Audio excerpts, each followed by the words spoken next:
वो क्या करता है, पत्ते पर बस सैर करता रहता है और रेशम बनाता रहता है। तो सैर कर करके वो रेशम बना देता है। तो रेशम कीट पालन का अध्ययन जो है वो क्या कहलाता है, सैर से हमारा बन जाएगा सेरीकल्चर। सेरीकल्चर ही कहलाता है रेशम कीट पालन का अध्ययन।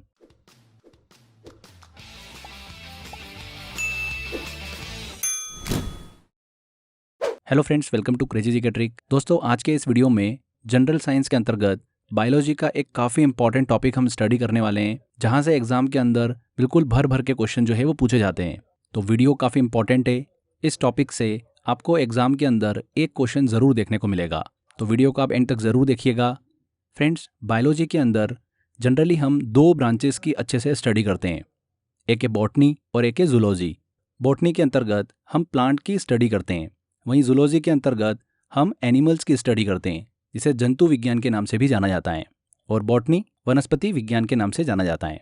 ठीक है, अब आज के इस लेक्चर में जैसा कि टॉपिक से आप समझ चुके होंगे कि वनस्पति विज्ञान की शाखाओं को हम डिस्कस करने वाले हैं और उनको ट्रिक के माध्यम से याद करेंगे। एग्जाम के अंदर ब्रांचेस से रिलेटेड क्वेश्चन जो है वो पूछा ही जाता है। वनस्पति विज्ञान की शाखाओं से रिलेटेड क्वेश्चन पूछ सकता है या फिर जंतु विज्ञान की शाखाओं से रिलेटेड क्वेश्चन पूछ सकता है, मतलब ब्रांचेस ऑफ जूलॉजी। तो हम दो वीडियो में इस टॉपिक को कंप्लीट करेंगे। आज के इस वीडियो में हम ब्रांचेस ऑफ बॉटनी को डिस्कस करेंगे। इसके बाद इसका सेकंड वीडियो आएगा, जिसमें हम जंतु विज्ञान की शाखाओं को ट्रिक के माध्यम से याद करेंगे। ठीक है फ्रेंड्स, दोनों को मिलाकर 25 ब्रांचेस को मैं आपको ट्रिक के माध्यम से याद कराऊंगा, और उन्हीं में से ही बार बार एग्जामिनर जो है वो क्वेश्चन पूछता है। ये दोनों वीडियो आपको बस एक एक बार देखना है। एग्जाम में आपका जो एक क्वेश्चन इस टॉपिक से पूछा जाता है वो 100% सही होगा। ओके, तो हम बॉटनी की ब्रांचेस की बात कर रहे हैं। इसके अंतर्गत एग्जाम में हमको कैसे क्वेश्चन देखने को मिलते हैं।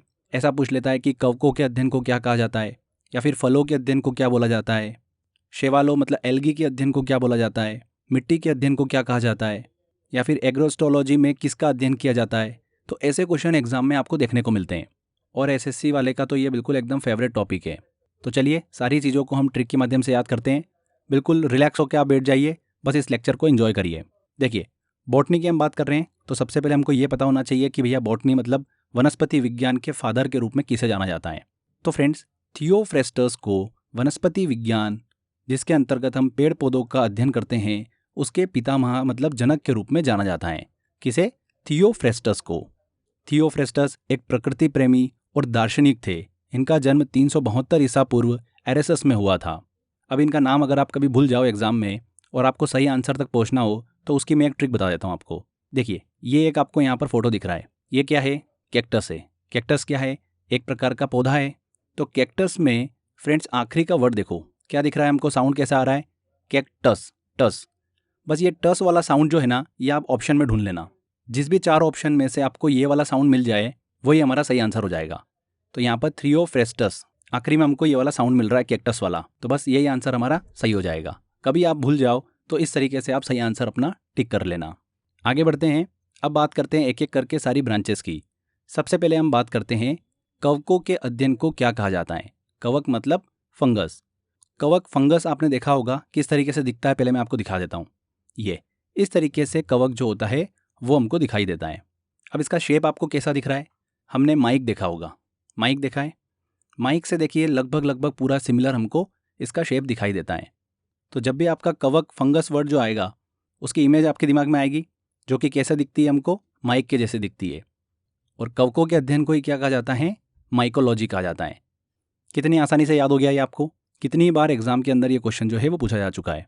देखिए, लास्ट में जो लॉजी वर्ड है ये तो हमको सभी में देखने को मिलेगा, आगे का वर्ड जो है वो हमको ट्रिक के माध्यम से पकड़ना है। तो बस हम वही कर रहे हैं।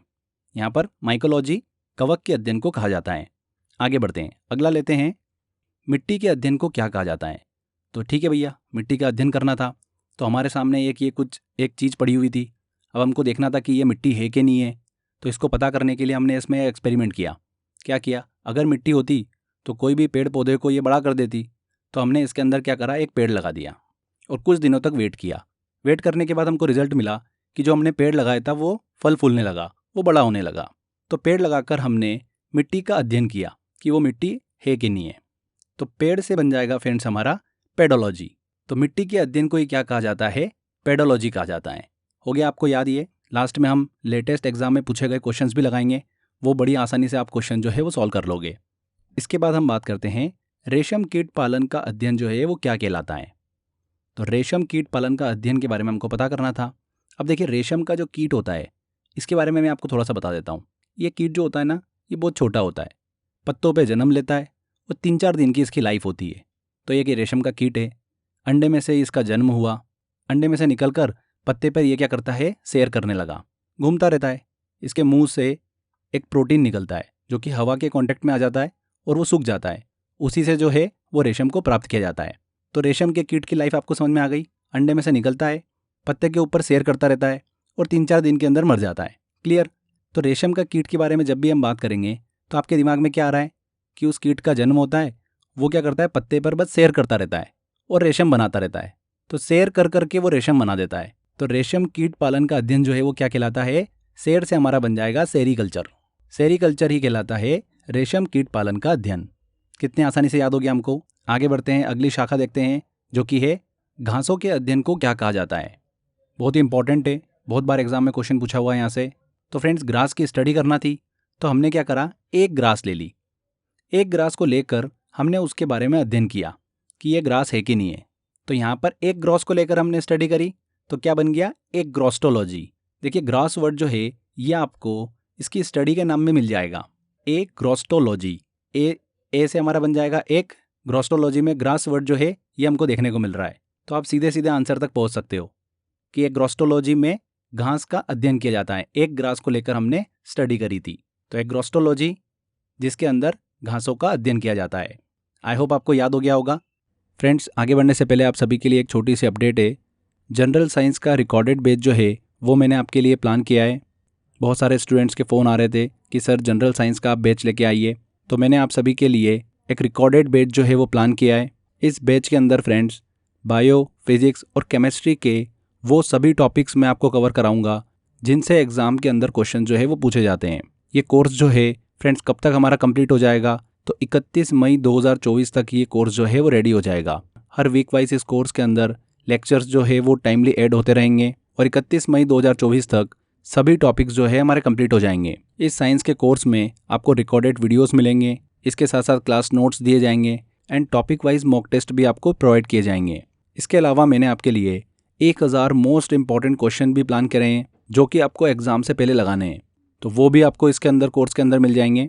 यहाँ पर अगर हम सिलेबस की बात करें तो फ्रेंड्स बायो के अंदर मैंने 10 यूनिट निकाली है जो कि बहुत ही इंपॉर्टेंट है और जिनसे क्वेश्चन जो है वो पूछे जाते हैं। फिजिक्स के अंदर फ्रेंड्स 6 से 7 यूनिट हम कवर करेंगे।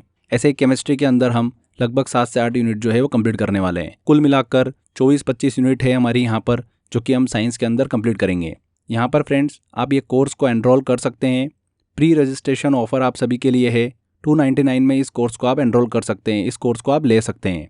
31 मई के बाद इस कोर्स की प्राइसिंग जो है वो चेंज हो जाएगी, तो बेटर है कि अगर आपके एग्ज़ाम में साइंस का वेटेज ज़्यादा है तो आप इस कोर्स को प्री रजिस्ट्रेशन में ही ले लीजिए। हर एक टॉपिक को फ्रेंड्स अच्छे से डिटेल में रिसर्च करके जो है वो आपको दिया जाएगा। लेटेस्ट एग्जाम के अंदर जो क्वेश्चंस पूछे जा रहे हैं उन्हीं को ध्यान में रखते हुए ये कोर्स जो है मैं आपके लिए डिज़ाइन कर रहा हूँ, जहाँ पर हम ट्रिक के माध्यम से भी पढ़ेंगे, टॉपिक को अच्छे से डिटेल से भी समझेंगे, कॉन्सेप्चुअली भी हम टॉपिक को कंप्लीट करेंगे। तो बहुत आसान शब्दों में ये सारे टॉपिक मैं आपको पढ़ाने वाला हूँ। अब बात करते हैं कि आप ये कोर्स कहाँ से ले सकते हैं। तो 3 ऑप्शन है आपके पास में। Crazy GK trick application download कर लीजिए, वहाँ पर आपको ऑप्शन मिल जाएगा। रूट एप्लीकेशन पे आपको ऑप्शन मिल जाएगा ज्वाइन करने का। एंड आप हमारी वेबसाइट www.crazygeektrick.com पे जाएंगे, वहाँ पर भी आपको फ्रेंड्स कोर्सेज़ के अंदर साइंस का बैच जो है वो मिल जाएगा। इसी के साथ साथ फ्रेंड्स मैंने कमेंट बॉक्स और डिस्क्रिप्शन बॉक्स में भी लिंक दे रखा है, वहाँ पर क्लिक कर भी आप ये बैच ज्वाइन कर सकते हैं। फिर भी अगर आपको इस बैच को लेकर कोई कन्फ्यूजन है तो स्क्रीन पर दिए गए नंबर पर आप कॉल कर सकते हैं। तो बस एक छोटी सी अपडेट थी आप सभी के लिए। चलिए वापस हमारे लेक्चर पे आते हैं। अब बात करते हैं साग सब्जी उत्पन्न करने वाले पौधों का अध्ययन करना क्या कहलाता है। तो फ्रेंड्स ये आपको एक खेत दिख रहा होगा, इसमें बहुत सारे अलग अलग पौधे जो है वो हमको दिखाई दे रहे हैं। तो इसमें अब ऐसे पौधे भी हैं जो कि साग सब्जी वाले हैं और एक ऐसे पौधे भी हैं जो फालतू ऐसे ही उगाते हैं फसलों के साथ में। तो हमको पता करना था कि कौन से ऐसे पौधे हैं जो साग सब्जी वाले हैं। तो हमने बोला भगवान को कि भगवान आप हमारी हेल्प करो इसके अंदर। तो भगवान ने बोला ठीक है। भगवान ने क्या करा, ऊपर से ओलों की बारिश कर दी, तो ओले भगवान ने गिराना स्टार्ट कर दिए। अब साग सब्जी वाले जो पौधे होते हैं, पालक हुआ, मेथी हुई, ये तो बहुत सॉफ्ट होते हैं, एकदम बिल्कुल सेंसिटिव होते हैं। तो ओले गिरे, ओले गिरने से क्या हुआ, ये साग सब्जी वाले पौधे जो है वो ख़राब हो गए। तो हमको पता चल गया कि कौन कौन से पौधे जो थे वो साग सब्जी वाले थे। तो फ्रेंड्स यहाँ पर हमको ओले की वजह से ये पता चल पाया कि कौन से पौधे जो थे वो साग सब्जी वाले थे। तो यहाँ ओले से बन जाएगा फ्रेंड्स हमारा ओलेरी कल्चर। क्लियर। अब जब भी एग्जाम में आप देखोगे नाम ओलेरी कल्चर तो आपके दिमाग में स्टोरी चल जाएगी कि ओले गिरे थे जिससे कि साग सब्जी वाले पौधे जो है वो खराब हो गए थे। तो ये याद हो गया हमको, साग सब्जी उत्पन्न करने वाले पौधे का अध्ययन जो है वो क्या कहलाता है, ओलेरी कल्चर। चलिए आगे बढ़ते हैं। अब नेक्स्ट आता है हमारा फलों के अध्ययन को क्या कहा जाता है। बहुत ही इंपॉर्टेंट है, बहुत बार क्वेश्चन यहाँ से पूछा जाता है। तो देखिए एक स्टोरी है, एक लड़का है रास्ते पे जा रहा था तो इसको दो चीज़ें दिखी लाल रंग की। तो इसने देखा कि यार ये दोनों बॉल जैसी दिख रही है, क्या है ज़रा देखा जाए, कौन सी बॉल है और दूसरी चीज़ क्या है, इसके बारे में पता लगाते हैं। तो उसने क्या करा, दोनों को काटना स्टार्ट किया। तो बॉल जो है वो तो कटी नहीं, दूसरी चीज़ थी वो कट गई। तो कटने के बाद उसके अंदर से क्या हुआ, लाल लाल दाने निकले। तो उसने देखा कि ये तो अनार है, पोमीग्रेनेट। तो इस तरीके से उसने फल की स्टडी करी। किस फल की स्टडी करी, पोमीग्रेनेट की। तो यहाँ पर देखिए पोमीग्रेनेट में आगे का वर्ड जो है वो क्या है, पोमी। और फलों के अध्ययन को ही क्या कहा जाता है, पोमोलॉजी कहा जाता है। तो इजीली आप जो है वो कनेक्ट कर पाओगे। जब भी आपसे एग्जाम में ऐसा क्वेश्चन पूछे कि फलों के अध्ययन को क्या कहा जाता है तो आपके दिमाग में स्टोरी चलेगी और पोमीग्रेनेट का नाम दिमाग में आएगा, अनार का। और पोमोलॉजी में स्टार्टिंग वर्ड भी हमको वही दिख रहा है, पोमोलॉजी, पोमीग्रेनेट दिख रहा है ना। तो इजीली आप आंसर जो है वो सही टिक कर पाओगे। क्लियर। तो फलों के अध्ययन को क्या कहा जाता है, पोमोलॉजी। चलिए अब आगे बात करते हैं, शैवालों के अध्ययन को क्या कहा जाता है। इंग्लिश में बोला जाता है एल्गी। अब यहाँ पर देखिए शैवाल जो है ये काई का ही एक दूसरा नाम है। आपके घरों में अक्सर पानी वाले जगह पर आपने देखा होगा कि काई जम जाती है। तो उस काई के अध्ययन को ही क्या कहा जाता है ये हमको पता करना है। तो काई वर्ड जो है फ्रेंड्स, इसका प्रोनाउंसिएशन देखो आप, काई। आपको ऐसा ऑप्शन ढूंढना है जहाँ पर आपको यही साउंड जो है वो मिल रहा हो, काई जैसा साउंड आपको मिल रहा हो। तो वो एक मात्र आपको देखने को मिलेगा फाई में, फाइकोलॉजी। इसी के अंतर्गत काई मतलब शैवालों का अध्ययन किया जाता है। जब भी एग्जाम में आपसे पूछे कि एल्गी मतलब शैवालों के अध्ययन को क्या कहा जाता है, शैवाल मतलब आपके दिमाग में आ जाएगा कि काई की बात हो रही है, जो कि हमारे घरों में या फिर आसपास एरिया में जहाँ पर पानी वाली जगह होती है वहाँ पर हमको देखने को मिलती है। तो काई साउंड जो है ये आपको ऑप्शन में ढूंढ लेना है। किस में देखने को मिलेगा, एकमात्र फाइकोलॉजी में, काई फाई, काई फाई। तो इस तरीके से आप जो है वो सही आंसर अपना टिक कर पाओगे। तो शैवालों के अध्ययन को, एल्गी की स्टडी को क्या कहा जाता है, फाइकोलॉजी कहा जाता है। क्लियर हो गया होगा आपको। चलिए अब आगे बढ़ते हैं।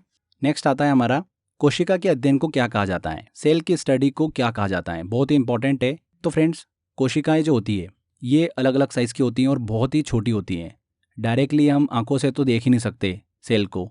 तो कोशिकाओं के बारे में पता करना था, अब कुछ भी इन्फॉर्मेशन नहीं मिल रही थी तो हमने इंटरनेट का सहारा लिया। तो हमने क्या करा, कंप्यूटर पर एक साइट ओपन करी। वहाँ पर हमने साइट पर सेल के बारे में खूब सारी स्टडी करी। तो सेल मतलब कोशिका का अध्ययन जो है हमने कहाँ से किया, साइट से किया। कोई एक वेबसाइट थी, वहाँ से हमने कोशिका का अध्ययन किया। तो साइट की हेल्प से हमने कोशिका के बारे में जाना। तो कोशिका के अध्ययन को क्या कहा जाता है, साइटोलॉजी। यहाँ पर देखिए साइट वर्ड जो है आपको मिल जाएगा आंसर में। तो इस तरीके से हम सही आंसर टिक कर पाएंगे। तो कोशिका के अध्ययन को क्या कहा जाता है, साइटोलॉजी कहा जाता है। हो गया याद आपको। चलिए अब आगे बढ़ते हैं। नेक्स्ट आता है हमारा वृक्षों या फिर झाड़ियों के अध्ययन को क्या कहा जाता है। बहुत ही इंपॉर्टेंट है। यहाँ पर मैं आपको दो नाम याद कराऊंगा, ध्यान से देखिएगा। आपको एक डायग्राम दिख रहा होगा जिसमें बहुत सारे आपको वृक्ष दिख रहे होंगे। वृक्ष दिख रहे हैं मतलब बहुत सारे आपको यहाँ पर डंडे दिख रहे हैं, ऐसे लंबे लंबे आपको डंडे दिख रहे होंगे। उसके बाद में आप अगर झाड़ियों में देखोगे तो भी आपको यहाँ पर जो है लंबे लंबे हमको यहाँ पर डंडे देखने को मिल रहे हैं। तो कुल मिलाकर हमने क्या करा, झाड़ियों और वृक्षों का अध्ययन करना था। तो हमने अगर देखा जाए तो डंडों का ही अध्ययन किया। डंडे जैसे ही हमको दिख रहे हैं ये, तो हमने बहुत सारे डंडों का अध्ययन किया। तो वृक्ष और झाड़ियों के अध्ययन को ही क्या कहा जाता है, डंडे से हमारा बन जाएगा डेंड्रोलॉजी। डेंड्रोलॉजी में देखिए स्टार्टिंग में यहाँ पर एक वर्ड छुपा हुआ है, डंडे छुपा हुआ है, देखो ध्यान से देखोगे आप तो डंडे आपको दिख जाएगा। तो इस तरीके से हमको हमारा सही आंसर जो है वो मिल जाएगा। डेंड्रोलॉजी में ही वृक्षों और झाड़ियों का अध्ययन किया जाता है। ठीक है। अब हमने देखिए फ्रेंड्स यहाँ पर क्या करा, जो हमारे पास ये वृक्ष था इस वृक्ष को लिया, मतलब इस डंडे को लिया। अब इस डंडे को हमने क्या करा, बीच में से काट दिया, मतलब इसका तना वाला हिस्सा जो था हमने काट दिया। काटने के बाद इसके अंदर का हमको स्ट्रक्चर देखने को मिला, जहाँ पर हमको रिंग्स देखने को मिली, आपको भी दिख रही होगी। इन रिंग्स को क्या कहा जाता है, एनुअल रिंग्स कहा जाता है, वार्षिक वलय। इन एनुअल रिंग्स से हमको उस पेड़ की आयु के बारे में पता चलता है कि उस पेड़ की, उस डंडे की आयु कितनी है, कितने साल ये पुराना है। अब यहाँ पर ध्यान रखिएगा, इन एनुअल रिंग्स की स्टडी को ही क्या कहा जाता है, डेंड्रोक्रोनोलॉजी। ये अभी एसएससी में क्वेश्चन पूछा गया था मेंस के अंदर, वेरी वेरी इंपॉर्टेंट है। इस तरीके से ही क्वेश्चन जो है वो पूछे जाते हैं। तो दो चीज़ें क्लियर हो गई, डंडों के अध्ययन को, डंडों मतलब वृक्ष, झाड़ियों के अध्ययन को क्या कहा जाता है, डेंड्रोलॉजी, और उसमें एनुअल रिंग्स की स्टडी कर रहे हैं हम, उसे क्या कहा जाता है, डेंड्रोक्रोनोलॉजी। क्लियर। चलिए अब आगे बात करते हैं। अगला आता है हमारा, फूलों के अध्ययन को क्या कहा जाता है। तो फूलों के अध्ययन के बारे में हमको पता करना था, तो हमने एक फूल लिया जो कि बहुत ही ज़्यादा फेमस है। कौन सा है, एंथूरियम। एंथूरियम जो पौधा होता है ये बहुत ही ज़्यादा फेमस है। तो हमने इसके बारे में क्या करा, स्टडी करी। तो स्टडी में ये निकल कर आया कि एंथूरियम नामक जो ये फूल है, ये पौधा है, ये घर के लिए बहुत ही ज़्यादा शुभ होता है। लोग इसको अपने घर में रखना पसंद करते हैं, अपने बेडरूम में रखते हैं। वास्तु के हिसाब से एंथूरियम नामक जो ये फूल, ये पौधा होता है, ये बहुत ही शुभ होता है। ये वायु को भी शुद्ध करने का काम करता है। तो इस तरीके से हमने एंथूरियम फूल के बारे में अच्छे से स्टडी करी और हमको पता चला कि घर के अंदर अगर आपको पौधा लगाना है तो कौन सा लगाना है, एंथूरियम लगाना है। तो यहाँ पर एंथूरियम में आगे जो वर्ड हमको देखने को मिल रहा है एंथ, इसी से हमारा आंसर निकलेगा एंथोलॉजी। एंथोलॉजी कहा जाता है फूलों के अध्ययन को। क्लियर हुआ आपको। अब अगर आपसे एग्जाम में ऐसा पूछ ले क्वेश्चन कि फूलों की खेती के अध्ययन को क्या कहा जाता है, तो खेती हो रही है मतलब कल्चर, और फूलों की बात हो रही है, फूल को इंग्लिश में क्या बोलते हैं, फ्लावर, तो फ्लोरिकल्चर। इस तरीके से आप अपना आंसर निकाल पाओगे। तो फूलों की खेती के अध्ययन के बारे में बात हो रही है तो फ्लोरिकल्चर, फूल के अध्ययन की बात हो रही है तो एंथोलॉजी। आई होप आपको ये क्लियर हो गया होगा। चलिए अब आगे बढ़ते हैं। अगला आता है हमारा, बीजों के अध्ययन को क्या कहा जाता है। तो फ्रेंड्स, बीजों के अध्ययन को कहा जाता है स्पर्मोलॉजी।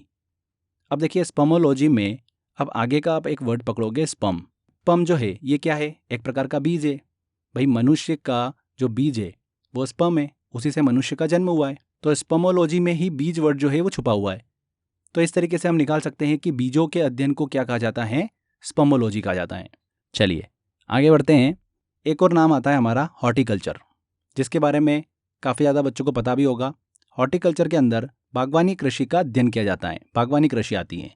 बागवानी कृषि क्या, जैसे फल, फूल, सब्जी, औषधि, इन फसलों के उगाने का अध्ययन किया जाता है हॉर्टिकल्चर में। तो ये तो एक जनरल इन्फॉर्मेशन, बस आपको इतना दिमाग में रखना है, हॉर्टिकल्चर के अंदर बागवानी कृषि का अध्ययन किया जाता है। तो फ्रेंड्स यहाँ पर हमने लगभग 14-15 वनस्पति विज्ञान की शाखाओं को ट्रिक से याद कर लिया है, जिनसे एग्जाम में बहुत सारे क्वेश्चन जो है वो पूछे जाते हैं। आई होप आपको सारा याद भी हो गया होगा। जल्दी से एक बार हम क्विक रिवीजन कर लेते हैं। कवक के अध्ययन को क्या कहा जाता है, कवक कैसा दिखता है, माइक जैसा दिखता है तो माइकोलॉजी। मिट्टी के अध्ययन को क्या कहा जाता है, मिट्टी है, उसमें हमने पेड़ लगाया और वो पेड़ चल निकला तो पेड़ से हमारा बनेगा पेडोलॉजी। रेशम कीट पालन के अध्ययन को क्या कहा जाता है, रेशम का कीट था तो रेशम का कीट क्या करता है, पत्ते पर सैर करता रहता है और रेशम बनाता रहता है, तो सैर से हमारा बन जाएगा सेरिकल्चर। घासों के अध्ययन को क्या कहा जाता है, तो घासों के अध्ययन में हमने एक ग्रास ली थी, एक ग्रास, एक ग्रोस्टोलॉजी। साग सब्जी उत्पन्न करने वाले पौधों का अध्ययन करना क्या कहलाता है, तो साग सब्जी करने वाले पौधों के बारे में पता करना था, तो भगवान से हेल्प ली थी तो भगवान ने ओले गिराए थे, तो ओले से हमारा बन जाएगा ओलेरिकल्चर। फलों के अध्ययन को क्या कहा जाता है, फलों का अध्ययन करना था तो पोमीग्रेनेट से उसने फलों का अध्ययन किया था। पोमीग्रेनेट मतलब पोमोलॉजी, नाम से हमको स्पष्ट हो रहा है। शैवालों के अध्ययन को क्या कहा जाता है, शैवाल मतलब काई, और काई से मिलता जुलता हमको वर्ड मिलेगा फाइकोलॉजी। फाइकोलॉजी ही कहलाती है शैवालों का अध्ययन। कोशिका के अध्ययन को क्या कहा जाता है, कोशिका मतलब सेल के बारे में हमको स्टडी करना था तो हम कहाँ पर गए थे, साइट पर गए थे, तो साइट की हेल्प से कोशिका का अध्ययन किया, तो साइटोलॉजी। वृक्षों और झाड़ियों के अध्ययन को क्या कहा जाता है, तो वृक्ष और झाड़ियाँ मतलब डंडों का हमको अध्ययन करना था, बहुत सारे डंडे थे तो डेंड्रोलॉजी। उसी में हमने एनुअल रिंग्स के बारे में बात करी थी जिसे डेंड्रोक्रोनोलॉजी कहा जाता है। फूलों के अध्ययन को क्या कहा जाता है, तो हमने एक फूल के बारे में काफ़ी अच्छी स्टडी करी थी, एंथूरियम के बारे में, जिसके घर के अंदर रखना शुभ माना जाता है, तो एंथूरियम। तो एंथोलॉजी, फूलों के अध्ययन को ही क्या कहा जाता है, एंथोलॉजी कहा जाता है, और फूलों की खेती के अध्ययन को फ्लोरिकल्चर कहा जाता है। लास्ट आता है हमारा, बीजों के अध्ययन को क्या कहा जाता है, तो बीजों के अध्ययन को कहा जाता है स्पर्मोलॉजी। स्पर्म जो है यहाँ पर क्या है, एक बीज ही है, मनुष्य का जन्म जो है वो स्पर्म से ही हुआ है, तो एक प्रकार से ये बीज है, तो बीजों का अध्ययन करना ही क्या कहलाता है, स्पर्मोलॉजी कहलाता है। तो जल्दी से हमने देखिए रिवीजन भी कर लिया है। चलिए अब क्वेश्चन आंसर सेट की तरफ चलते हैं। लेटेस्ट एग्जाम के अंदर जो क्वेश्चन पूछे हैं हम उनको सॉल्व करते हैं। देखिए पहला क्वेश्चन आता है, स्पर्मोलॉजी में किसका अध्ययन किया जाता है? स्पर्मोलॉजी। तो यहाँ पर स्पर्म जो है ये क्या है? एक बीज है, तो बीजों का अध्ययन किया जाता है स्पर्मोलॉजी में, ए आंसर। एग्रोस्टोलॉजी में अध्ययन होता है, देखिए स्टार्टिंग में क्या है? एग्रोस, एक ग्रास मतलब ग्रास मतलब घासों का अध्ययन किया जाता है, सी आंसर। पेडोलॉजी में अध्ययन किया जाता है, पेडोलॉजी पेड़ लगाया था हमने मिट्टी में, इस तरीके से मिट्टी का अध्ययन किया था, तो भूमि का अध्ययन किया जाता है पेडोलॉजी में। फलों का अध्ययन कहलाता है, फल की बात हो रही तो हमारे दिमाग में सबसे पहले आएगा पोमीग्रेनेट, तो पोमीग्रेनेट में स्टार्टिंग का वर्ड है पोम, तो पोमोलॉजी कहलाता है फलों का अध्ययन। साग सब्जी उत्पन्न करने वाले पौधों का अध्ययन कहलाता है, तो ओले गिरे थे, जिससे साग सब्जी उत्पन्न करने वाले जो पौधे थे वो सारे खराब हो गए थे, तो हमको पता चल गया था कि कौन से पौधे जो हैं वो साग सब्जी उत्पन्न करते हैं, ओले से पता चला था, तो ओलेरिकल्चर। वार्षिक वलयों का अध्ययन कहलाता है, एनुअल रिंग्स का अध्ययन क्या कहलाता है? Dendrochronology, B answer. कोशिका के वैज्ञानिक अध्ययन को कहा जाता है, तो सेल्स के बारे में हमको स्टडी करना थी तो हम गए थे साइट पर, वेबसाइट पर जाकर हमने इन्फॉर्मेशन निकाली थी, तो साइट से बनेगा हमारा साइटोलॉजी। एंड लास्ट क्वेश्चन आता है, कवकों का अध्ययन कहलाता है। कवकों का अध्ययन क्या कहलाता है फ्रेंड्स? कवक जो होते हैं वो किसके जैसे दिखते हैं? आपने देखा होगा डायग्राम में माइक जैसा दिखता है कवक, माइक से बन जाएगा हमारा माइकोलॉजी। तो देखिए कितनी आसानी से हमने सारे क्वेश्चन सॉल्व कर लिए। ऐसे ही क्वेश्चन जो है वो एग्जाम में पूछे जाते हैं, तो आई होप आपसे सारे क्वेश्चन लग गए होंगे। फ्रेंड्स आगे बढ़ने से पहले आप सभी के लिए एक छोटी सी अपडेट है, क्रेजी जीके ट्रिक का फाउंडेशन कोर्स जो है आरंभ, वो आप ज्वाइन कर सकते हैं। इसके अंदर हमने आपको जीएस के 10 अलग अलग सब्जेक्ट्स जो हैं वो अच्छे से कंप्लीट कराए हैं, डिटेल में हमने अच्छे से स्टडी करी है, history, polity, science, geography, art and culture, सारे सब्जेक्ट्स हमने यहाँ पर अच्छे से कंप्लीट किए हैं। तो अगर आप किसी भी एग्ज़ाम की तैयारी कर रहे हैं तो आपके लिए बहुत ही ज़्यादा बेनिफिशियल बैच है ये। इसमें आपको वीडियो लेक्चर के साथ साथ class notes plus mock test का ऑप्शन भी आपको मिलता है, जहाँ पर आप अच्छे से प्रैक्टिस कर सकते हैं। अगर आप ये बैच ज्वाइन करना चाहते हैं तो डिस्क्रिप्शन बॉक्स और कमेंट बॉक्स में मैंने लिंक दे रखा है, वहाँ पर क्लिक कर आप ज्वाइन कर सकते हैं। इसी के साथ साथ वे स्टूडेंट्स जो यूपीएससी सिविल सर्विसेज के एग्ज़ाम की तैयारी कर रहे हैं उनके लिए आरंभ 2.0 जो है वो स्टार्ट हो चुका है, जहाँ पर क्रिटिकल एनालिसिस से लेकर आंसर राइटिंग पर भी आप पे ज़्यादा फोकस किया जाता है। तो आरंभ 2.0 भी आप ज्वाइन कर सकते हैं, उसका लिंक भी मैंने डिस्क्रिप्शन बॉक्स और कमेंट बॉक्स में दे रखा है। चलिए वापस लेक्चर पे आते हैं हमारे। तो ये हमने देखिए फ्रेंड्स वनस्पति विज्ञान की शाखाओं को ट्रिक के माध्यम से याद किया है, ऐसा ही हम जंतु विज्ञान की शाखाओं मतलब जूलॉजी की जो ब्रांचेस है उनको भी ट्रिक से याद करेंगे, जिसमें मधुमक्खी पालन के अध्ययन को क्या कहा जाता है, सर्पों के अध्ययन को क्या कहा जाता है, कीटों के अध्ययन को क्या कहा जाता है। ऐसे क्वेश्चन एग्जाम में हमको देखने को मिलते हैं, तो वो भी 10 से 12 बहुत ही इंपॉर्टेंट है, वो मैं आपको ट्रिक से याद कराऊंगा। तो कुल मिलाकर ऐसे 25 ब्रांचेस हम याद करेंगे जो एग्जाम में पूछी जाती है। तो दोनों वीडियो बहुत ही इंपॉर्टेंट है आपके लिए। आई होप आपको ये वाला वीडियो काफ़ी पसंद आया होगा। अगर पसंद आया है तो ज़्यादा से ज़्यादा इस वीडियो को लाइक कर दीजिए, शेयर कर दीजिए और कमेंट करके ज़रूर बताइएगा कि वीडियो कैसा लगा। अगर आपको इस वीडियो का डायग्रामेटिकली पीडीएफ डाउनलोड करना है तो आप crazy GK trick application download कर लीजिए, वहाँ पर आपको ऑप्शन मिल जाएगा। तो फ्रेंड्स आज के इस वीडियो में इतना ही था। आई होप आपको वीडियो अच्छा लगा होगा। अगर वीडियो अच्छा लगा है तो वीडियो को लाइक कर दीजिए, शेयर कर दीजिए और कमेंट करके ज़रूर बताइएगा कि वीडियो कैसा लगा। अगर आपने अभी तक चैनल को सब्सक्राइब नहीं किया है तो सब्सक्राइब भी कर लीजिए। मिलते हैं फ्रेंड्स अगले वीडियो में। Till then bye bye.